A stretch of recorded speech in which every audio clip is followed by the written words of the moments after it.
بسم اللہ الرحمن الرحیم۔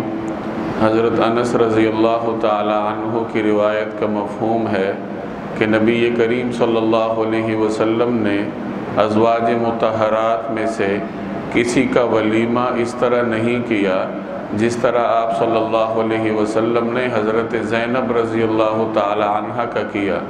چنانچہ رسول اللہ صلی اللہ علیہ وسلم نے حضرت زینب رضی اللہ تعالی عنہ کا ولیمہ بکری کے ساتھ کیا۔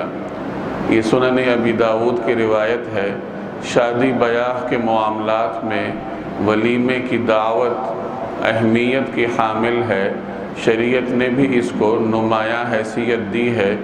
عام طور پر ہمارے ہاں لوگوں کے ذہنوں میں ایک خلفشار ہوتا ہے کہ ولیمے کی دعوت کو کیسے انجام دیا جائے، اس کے اخراجات کتنے ہونے چاہیے۔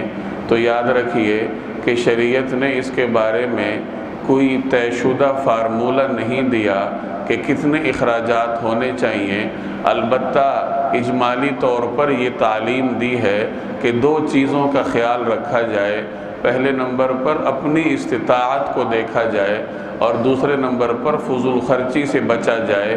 ان دو امور کو مد نظر رکھتے ہوئے آدمی اس دعوت کا اہتمام کر سکتا ہے۔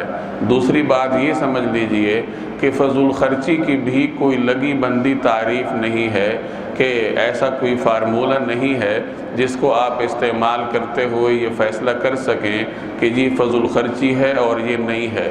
ہر آدمی کے اعتبار سے فضول خرچی مختلف ہوتی ہے۔ ممکن ہے کہ ایک آدمی کی آمدنی زیادہ ہو اور اس کے لیے ایک چیز فضول خرچی نہ ہو، اور وہی چیز دوسرے کم آمدن والے آدمی کے لیے فضول خرچی بن جائے۔ تو یہ وہ چیزیں ہیں کہ تمام امور کو مد نظر رکھتے ہوئے فیصلہ کیا جاتا ہے کہ اس دعوت کا اہتمام کیسے کیا جائے۔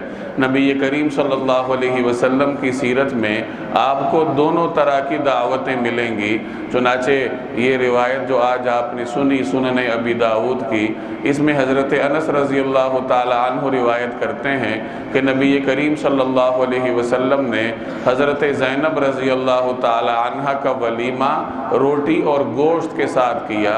بکری ذبح فرمائی تھی رسول اللہ صلی اللہ علیہ وسلم نے، اور اس وقت کے اعتبار سے یہ اعلیٰ ترین کھانا تصور کیا جاتا ہے۔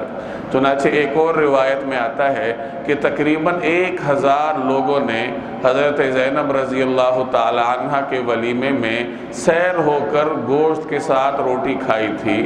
تو گویا کہ یہ بہترین ولیمہ تھا جو نبی کریم صلی اللہ علیہ وسلم نے جس کا اہتمام فرمایا۔ اور اس کے مقابلے میں آپ کو دوسری مثال بھی ملے گی۔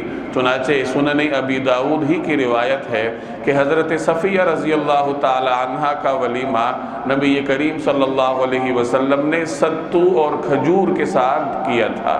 اب یہ ایک اور مثال ہے، تو معلوم ہوا کہ حالات کے اعتبار سے ولیمے کی صورتیں بدل سکتی ہیں۔